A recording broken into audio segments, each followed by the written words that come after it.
Warahmatullahi wabarakatuh. His Excellency Minister of Trade of the Republic of Indonesia, Mr. Muhammad Lutfi. His Excellency Minister of State for Foreign Trade of United Arab Emirates, Dr. Thani bin Ahmad Al Zayudi. Chairman of Indonesia Chamber of Commerce and Industry, Kadin, Mr. Arsyad Rashid. Chairman of the Federation of UAE Chamber of Commerce and Industry, or FCCI, His Excellency Abdullah Muhammad Al Mazrui. Distinguished business delegations from Indonesia and UAE, ladies and gentlemen, good afternoon and warm greetings to all of you once again that are present with us today at this venue, and to all business participants joining us online from Indonesia as well as from the UAE. Today we just witnessed the launch of the negotiation of Indonesia-UAE CEPA, and this economic initiative is pursued under the premise to address economic recovery amidst the pandemic and to increase prosperity of both nations.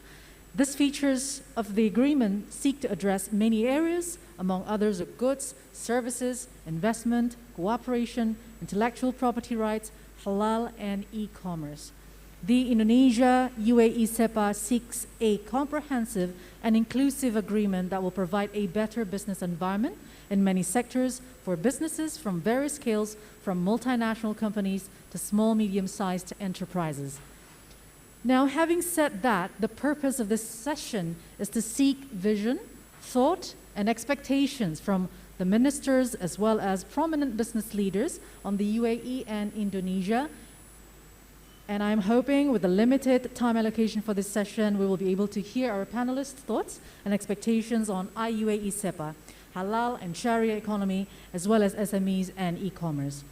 There are going to be 4 respectable panelists present in this dialogue forum: the Minister of Trade of Indonesia, Mr. Muhammad Lutfi, the Minister of State for Foreign Trade of UAE, Dr. Thani bin Ahmad Al Zayudi.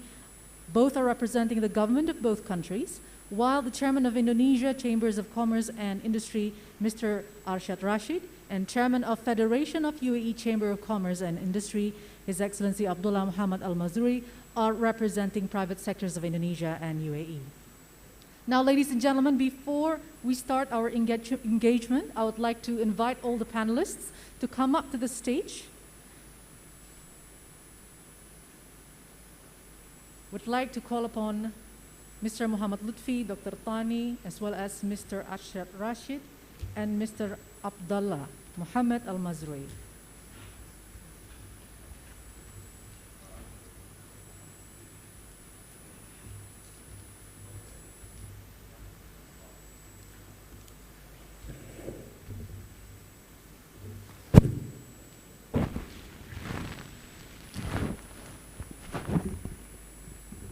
Good afternoon, His Excellencies, Ministers, as well as Mr. Arsyad Rashid and Mr. Abdullah.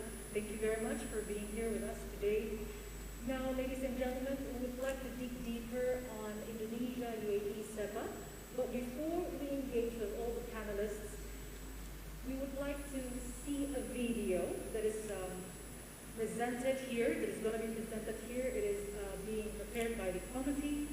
Now, sometimes the video is more powerful when conveying a message compared to we saying sentences. So before we start, ladies and gentlemen, this is a video about Indonesia and the environment of investment here in Indonesia. Let's have a look at it. Our streets are suddenly quiet. Our people too. Our kids can't go to school. Can't play outside and make friends. This generation is glued to screens. This crisis has hit us all very hard. But we are managing well. We are adapting. We remain vigilant. We are resilient, because this is how we were raised, to never give up. If there is anything COVID-19 will teach us, it will be new forms of caring. It has shown us how we are all connected to each other.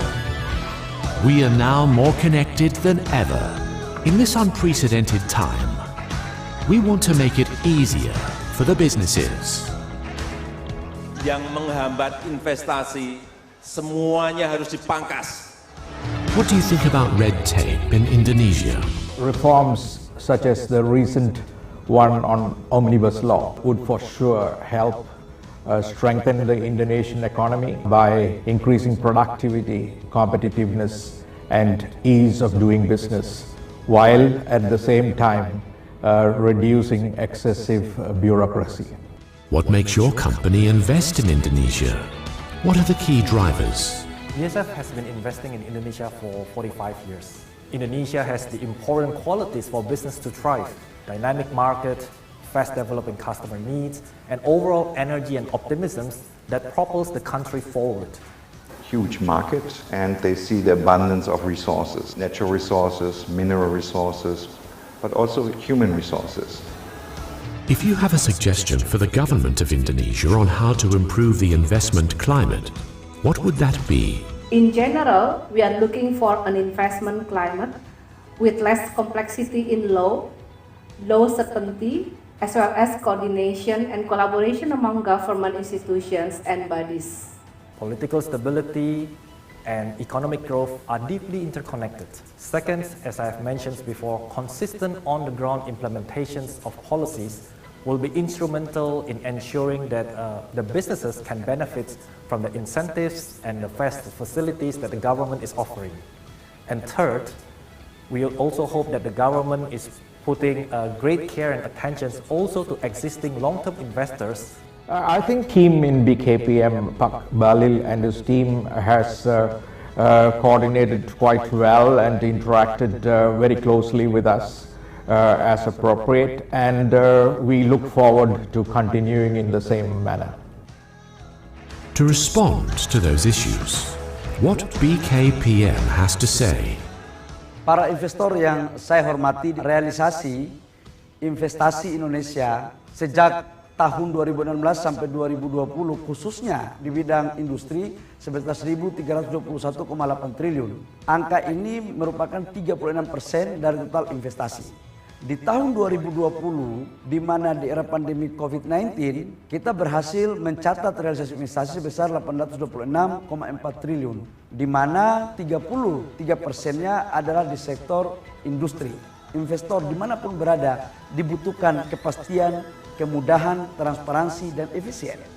Lewat Undang-Undang Cipta Kerja, semuanya perizinan sudah berbasis elektronik dan berbasis OSS.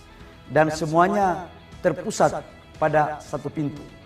Hal ini kita lakukan semata-mata adalah untuk bagaimana mendorong untuk percepatan realisasi investasi dan kemudahan berusaha di Indonesia bisa kita wujudkan. Invest in a country whose people never give up. Invest Indonesia now.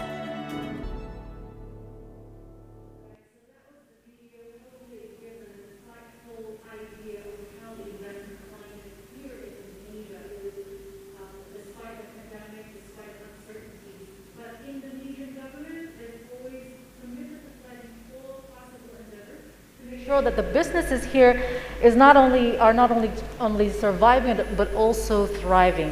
All right, now let's go ahead with the discussion with the honorable panelists here.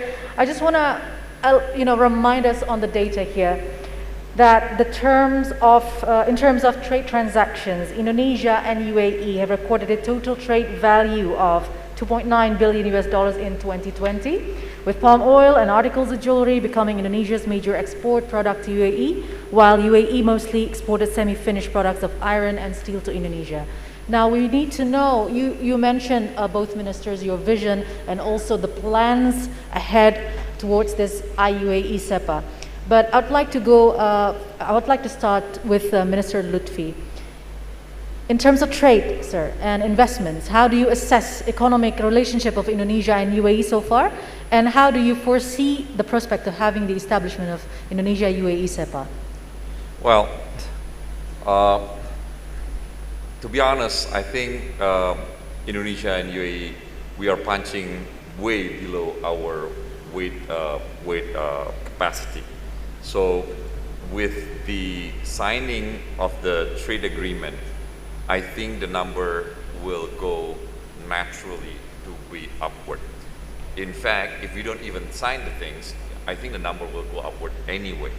But with the understanding, with the cooperation, collaborations, especially with the signing of the Comprehensive Economic Partnership Agreement, this will be a very good solid foundations for Indonesian and UAE trades in the future. But we should see also what kind of things that will be the challenge of tomorrow.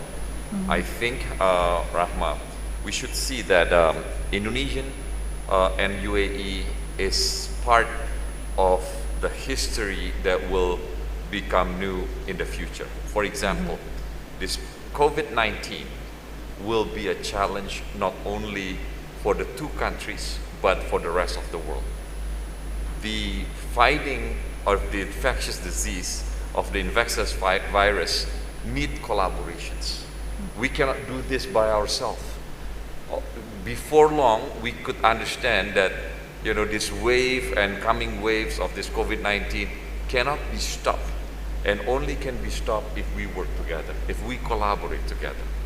Second, this is also a new trend that either we like it or not. Maybe Indonesia more not like it than probably UAE about this carbon footprint, about this green technology, about this green industry. Either we like it or not. This is a part of the future. Either we want to do it or we don't want to do it. I think this responsibility, we have to do it in the future. So how do we tackle this? We have to collaborate together. In fact, now the accelerator, Excellency, I think on the digital technology. Yesterday, I read simulations about this digital technology. They said only through digital technology, actually, the recovery of COVID-19 not only be enhanced to be faster, but also to eliminate the gap between the haves and the don'ts. They don't have. So I think this will be the three items will be Indonesia and UAE will be tasked in the future. That we have to collaborate, we have to cooperate, and digital technology will be the bridge. I think this will be the trend, and this also will speed up, will enlarge our trade volume between the two countries. Thank you very much. So you're saying that despite this very hard situation in the pandemic, collaboration is the key, and that we also have the commitment in going green, the renewable energy, and that will not be obtained by ourselves. Indonesia has to collaborate not only with the UAE, but also because this is a major problem, that this is a global problem. Now, I would like to ask to Dr. Thani. So Indonesia is going to be the next FTA trade negotiating partner of the UAE. So how do you see the inside of this, the significance of having Indonesia as UAE's next FTA negotiating partner, sir? Well, thank you so much for the question. And as a continuation to what His Excellency Hamid Lutfi was saying, this is going to take us to the next level in terms of the relation. Looking at the existing numbers between the UAE and Indonesia, it really does not reflect this strategic relation between us, and that's why we're looking at the CEPA to boost this strategic relation and boost the numbers that we're talking about nowadays to the next level, where our leaders and even our populations wants to see this relation going to. If we go back just a few months ago and re-look on what has been caused by the COVID-19 and the crisis, and we saw a major disturbance on the movements of the trade globally, the borders closures which happened, and how some of the governments managed to assist, support many others.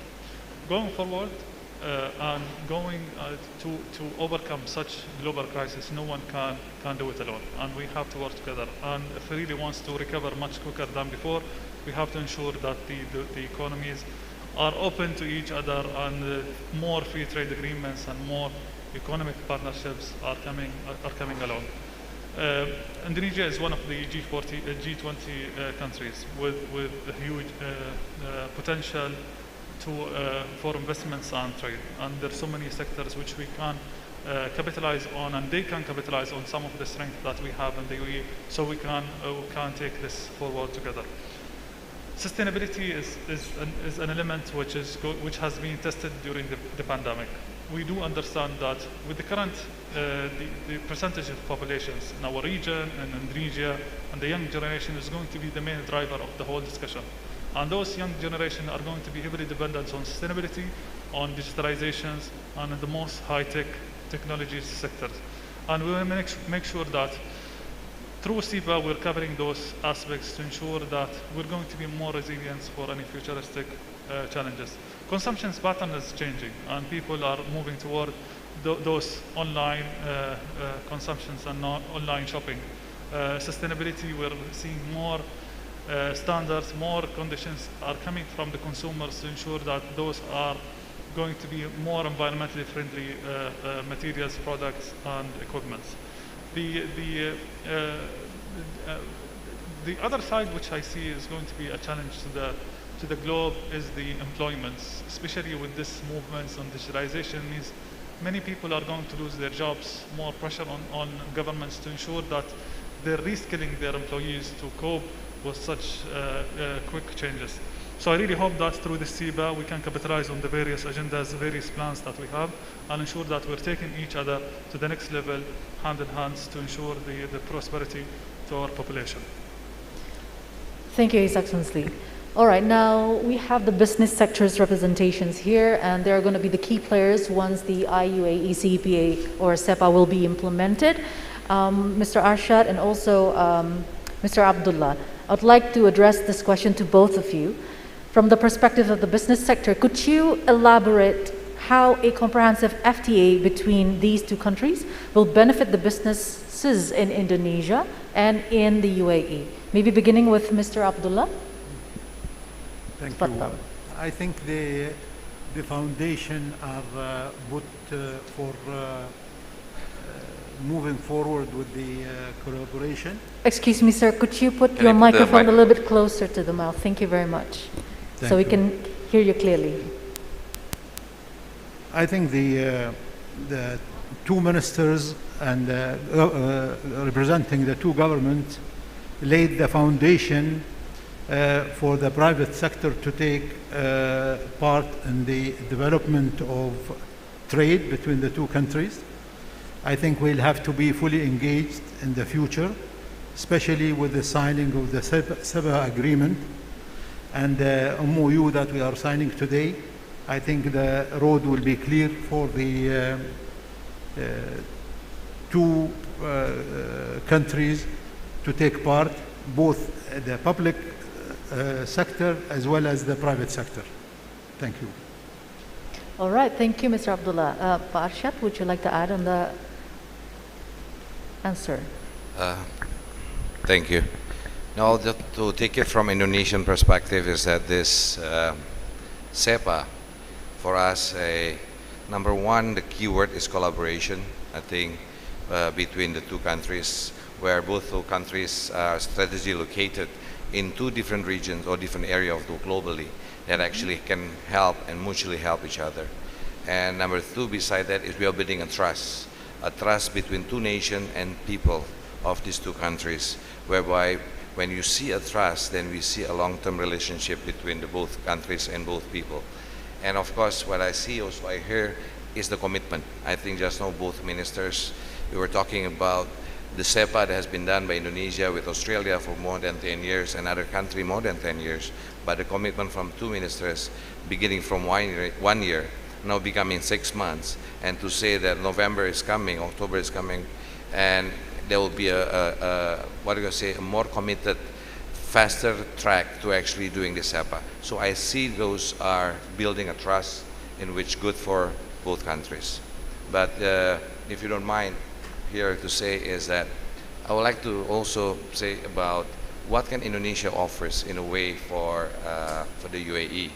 because when we talk about, just now talking about from many things of commodities and other things, but it also interestingly to hear number one is on the health issues itself, whereby I think the key factors that we can move together is on the health. Both countries needed it. In Indonesia, for your information, sir, that in ASEAN, our spending on health, right, currently is only 2% of our GDP. And so you can see the greater growth, the possibility of our health industry. And those are things that actually we can work together, because it is the current challenge, but it's going to be a challenge for us, for both countries. But at the same time, I think both ministers' commitment toward sustainability, whereby for Indonesia also, we are going to the Glasgow COP26. There's commitment of Indonesia going to net zero carbon emission of 2050. And we are moving into that direction. But again, we are moving to that direction with what we call the Indonesian way. But we are committed to that sustainability. And of course, we have to thank the UAE as you are being part of our process of this sustainability by investing in the solar floating in West Java. So with that, I can see that the initial step, even on sustainability, the relationship between UAE and Indonesia has started in West Java with the investment of $140 million on solar energy. So with that, I really hope this is a start for a greater long relationship between both people of the two countries. All right, thank you, Pa Arshad. So it seems like the vibes this afternoon until now, it's been very positive and very optimistic as well, with a lot of commitment from both ministers. We just heard as well earlier today, and would like to dig deeper, especially on our main subject on the IUAE CEPA. But before we do that, let's have a look at the next promotional video containing narratives on the business and investment climate of the United Arab Emirates.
Dig a little bit more, even deeper than before, in the Indonesia-UAE CEPA.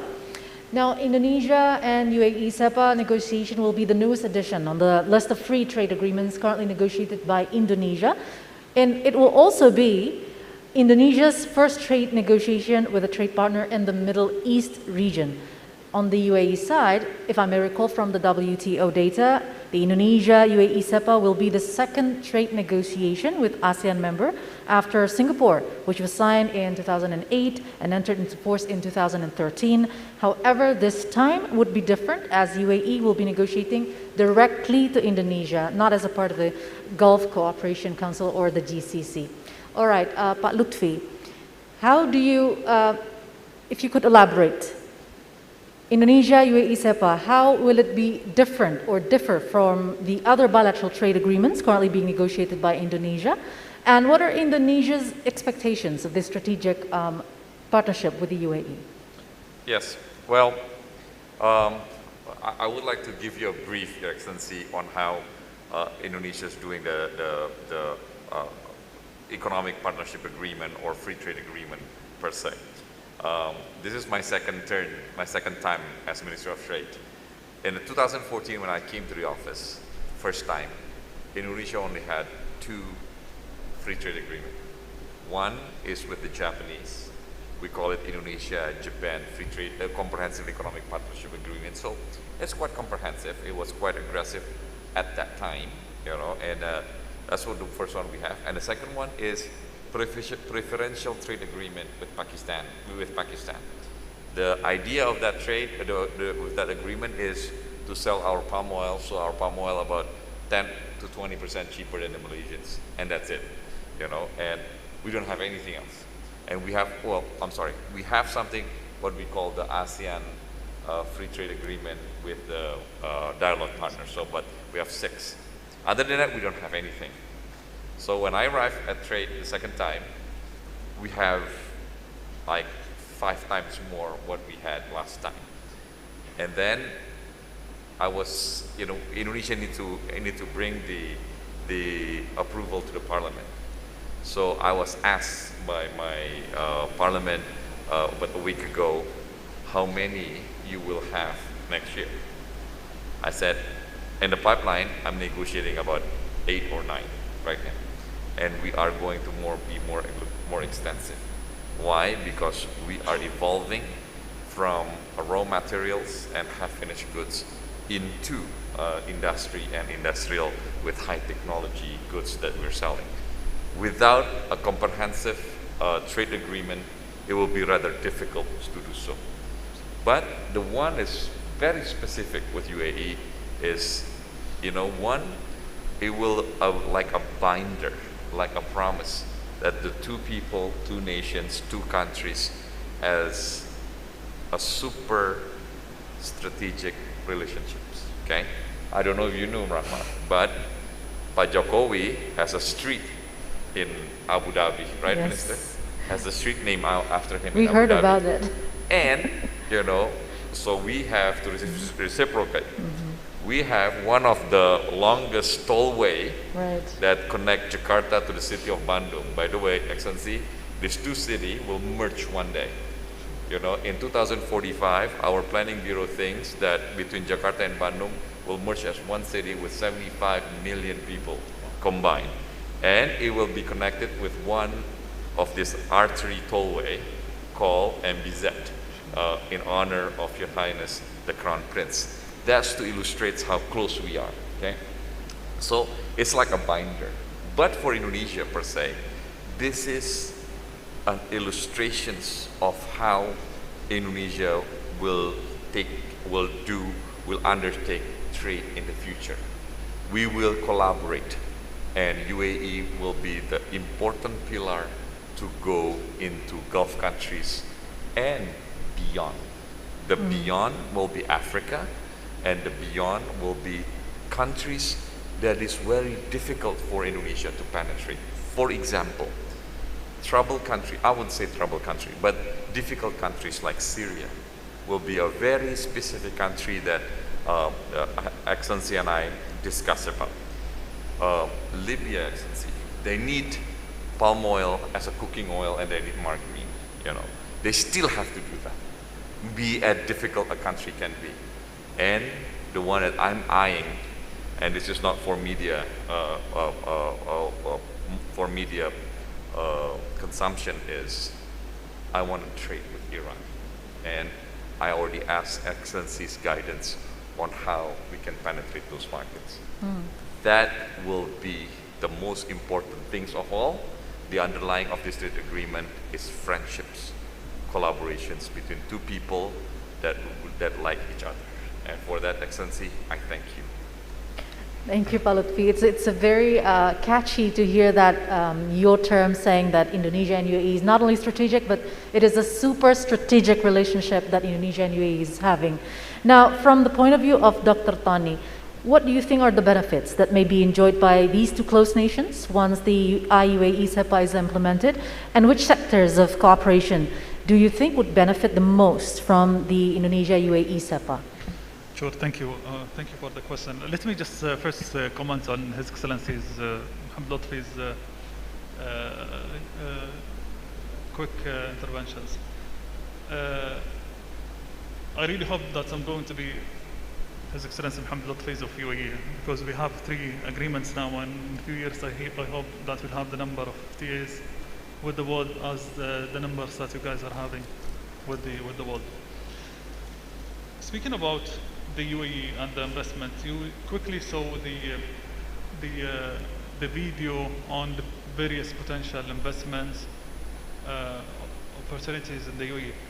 And what we have done in the last year, we opened up most of the sectors in the UAE. We did a major reshuffle in the laws, so we modified the companies law, where we allowed 100% investments to the international investor or foreign investors. Second one, we modified the bankruptcy law, and the third one, which is the personal matter laws, has been easing as well for the investors to feel that they're part of home. And most of the services within the UAE has been opened up.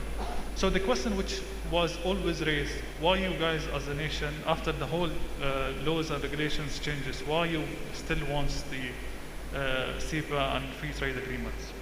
And our answer is always as being an open nation, transparent, connectivity is something which is going to take us to the next level. It's not only about laws and regulations, it's about how we're going to take this relation to the next level with the whole world and ensure that the UAE is continuing its position as a business and trade hub globally. We started with Indonesia as first nation, and His Excellency, the Minister, summarized that this is going to be a super strategic relations, and that's why we're starting from here, from Indonesia.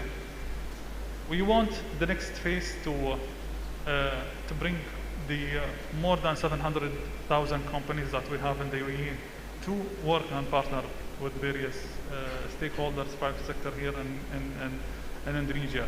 So we don't want to continue having only the government companies and government sovereign wealth funds to be the only and the sole investors here in Indonesia.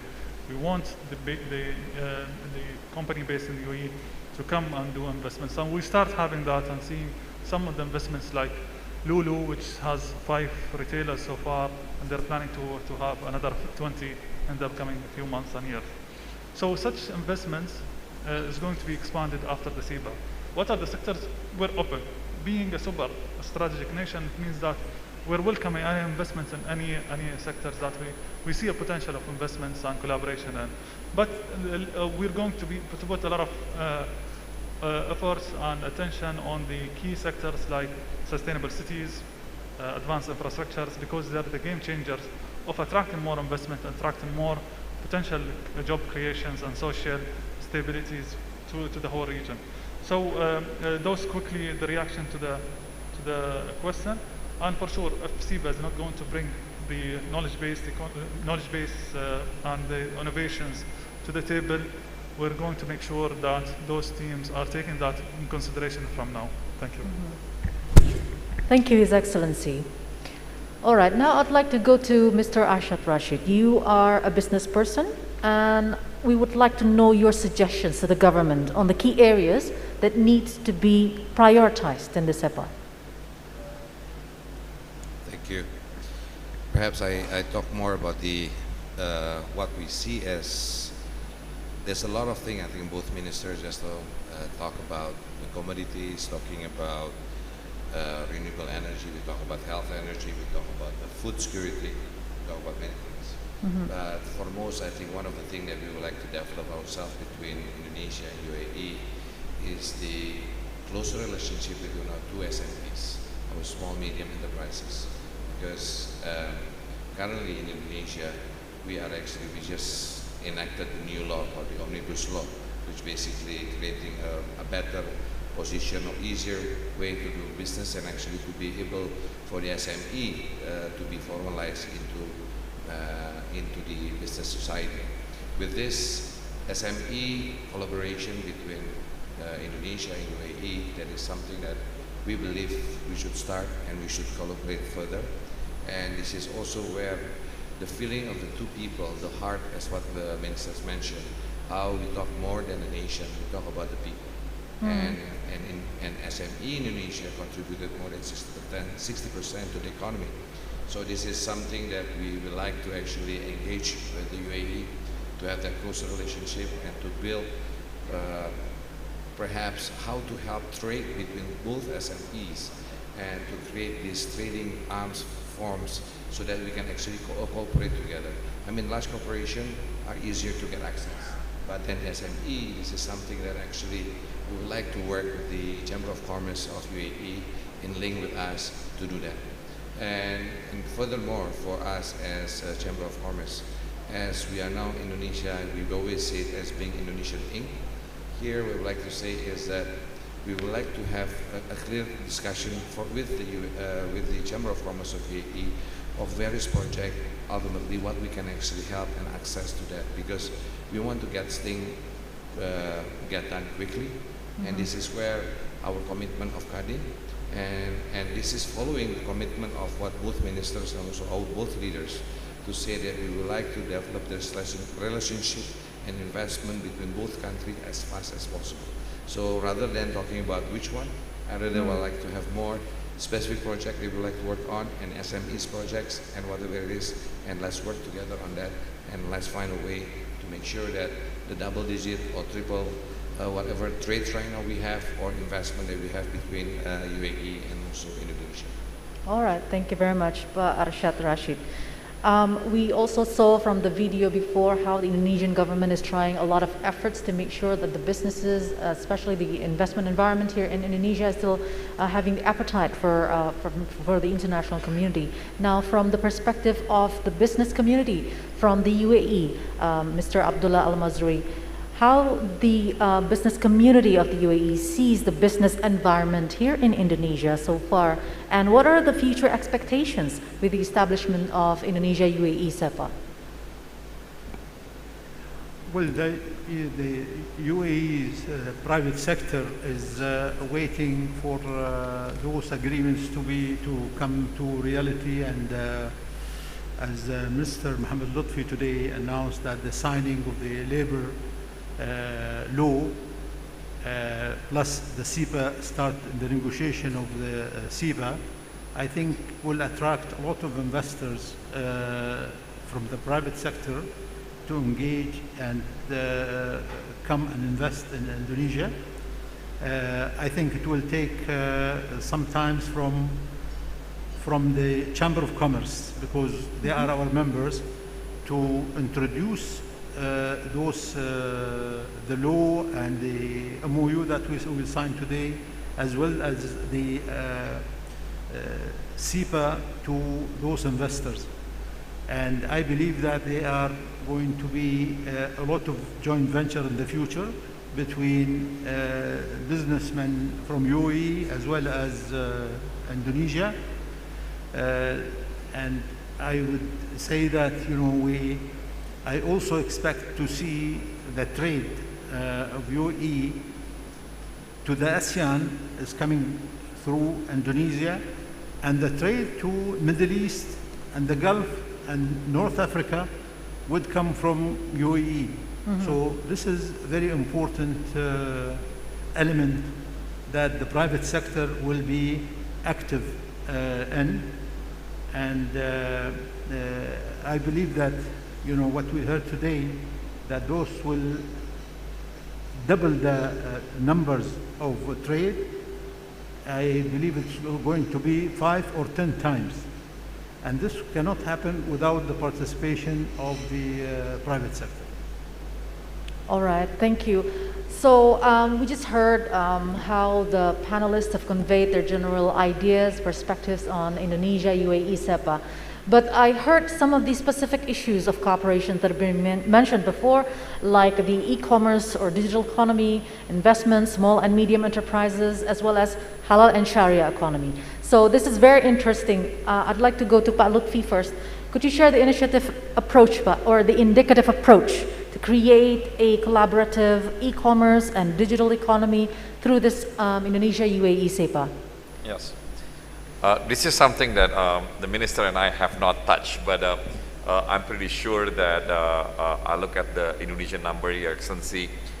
Indonesia's e-commerce right now, digital economy, right now is around 4% of our GDP.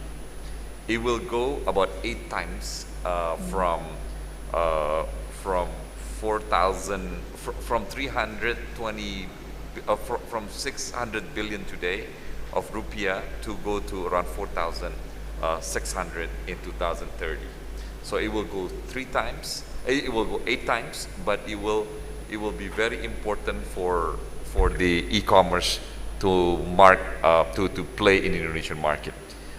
1,900 trillions or 34% of digital economy come from e-commerce as well in 2030. So the way I see it is e-commerce or digital economy will enhance Indonesia's economy's efficiency. When the current president Jokowi took office in 2014, Your Excellency, Indonesia's logistic cost is about 26% of its GDP. Okay, and then by Jokowi, the president built infrastructures like there's no tomorrow. In 2019, when he took off, when he took the second terms of his presidency, the number of the logistic costs had gone down because the infrastructure has been built, but it's not finished. It has gone down, but not low enough that we're happy. So from 26%, today is around 23, 22%. If we finish all the infrastructure, we will come down to around 16 to 17% of our GDP. It's still higher than our competitions. For example, Malaysia. Malaysia's cost of logistic will be around 13%. But we believe with the digital platform, actually our logistics will go down and match Malaysia rather easily, maybe even Thailand for that purpose. So this collaboration in digital, Your Excellency, I saw that the e-commerce number in your country is around 4.3%. So it's still also, if it's an S-curve, it's still at the very beginning of the S-curve. So maybe this is something Indonesia and UAE can collaborate as well together. Right now, one of our, the Ministry of Trade's main objective is to onboard about 1 million people, 1 million small, medium enterprise every year into digital platform. Why? Because I think this is an accelerate process of being regional and global, and therefore they don't have to have the assistance of the government to have a show abroad or anything like that if they can have a digital platform. We still have a challenge, but only 56% of our people have smartphones. That is why it's so difficult also to have the apps for tracings of this COVID-19, because only 56% with smartphone. But we have to do this, and we will do this rather fast and rather immediately in the near future. So, Minister, this is something that probably we should talk about, and if you don't mind, have our negotiator to put one chapter for this digital economy so we can grow, collaborate, and prosper together. Thank you. Thank you, Pak Lutfi. Now, I'd like to know whether, Dr. Tani, you may have the same idea as what Mr. Lutfi had already mentioned, or if you could identify which digital economy areas that are most promising in respective countries, in both respective countries. I share the thoughts of His Excellency, and we see that the technology and digitalization as a major catalyst for our economic growth, and we saw how digitalizations and e-commerce played a major role in moving the commodities and services trades during the pandemic. Your Excellency, you're absolutely right. The contribution of the digital economy accounted for 4.3 nowadays in the UAE, and we're planning to take this up to minimum 10% in the upcoming few years. So we have very aggressive targets to move ahead in the contribution of digital economy into our overall GDP. We have done major strides in the field through the various investments and major developments of our digital infrastructure, the adoption of technological advancements, and I'm sure CEPA is going to have a dedicated chapters. I'll work on that. I'll push our negotiators to make sure we work together on the topic, Your Excellency. few things to be shared and worth to be mentioned. This is something which we started a few years ago, where we started with the 1 million programmers to ensure that our capabilities and our human resources are ready for this transformation on running of the business. And we just celebrated on having this huge number. His Highness Sheikh Hamad Rashid, our Vice President, Prime Minister, ruler of Dubai, he took this even to wider sphere, where he focused on the whole Arab region and encouraged to graduate 1 billion programs to ensure that digitalization is going over the whole region. We saw a big jump and big growth happening in many companies during the pandemic, and the major transformations from the conventional retailing to e-commerce and digitalization or digital retails and commerce during the pandemic, which means that it's paying off now, but we're still at the kickoff steps of the topic, and I'm sure there will be so many potential to work together on the topic. Thank you. Thank you, Dr. Tani. All right, so one of the exciting area is actually the halal or the Sharia economy. Now, globally, the Sharia economy had shown great promise. Now, I would like to know this perspective from Mr. Abdullah Mazrui. What is your view on how to create a complementary halal industry and potential collaboration to cater the global halal market, sir?